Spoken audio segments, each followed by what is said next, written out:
ภาษิตกำข้าวกำบะเก่าล้านนาภูมิพญาคนเมืองวันนี้เสนอกำว่ามีเงินคำไว้บ่ใจบ่สอยแต้มกองเต้าดอยไผบ่อวดอ้างก่อนทนีคือความขี้จิตึกเหี่ยเรื่องฮิบ่ปูนดีขอยเงินคำกองไว้บ่ใจบ่สอยใหญ่กองเต้าดอยไผบ่อวดอ้างคติก่อนสารโบราณสืบสร้าง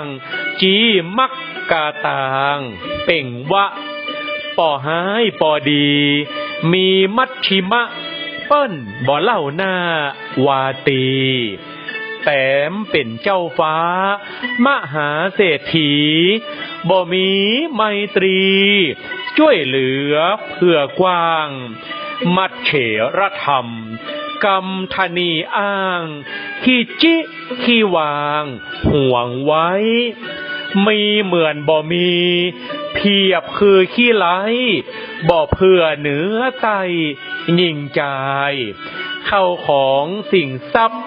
อ่านนับหลวงหลายมีไว้บดายบ่ใจจ่ายเจ้าคือคนขี้จิธนีที่เหนียวมีดี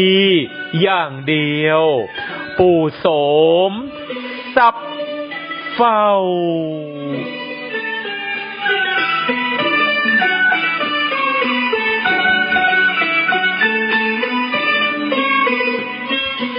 มีเงิน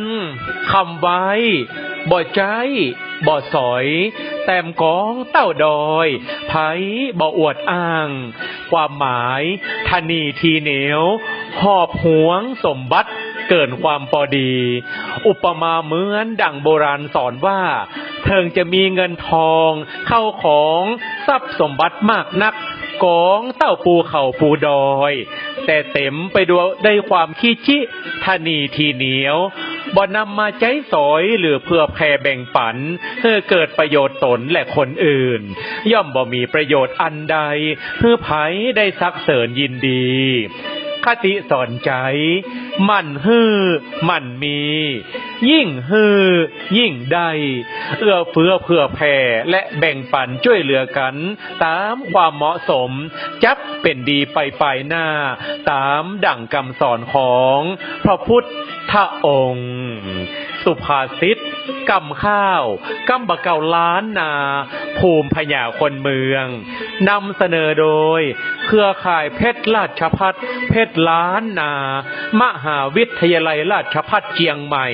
ร่วมกับสถานีวิทยุกระจายเสียงแห่งประเทศไทยจังหวัดลำพูน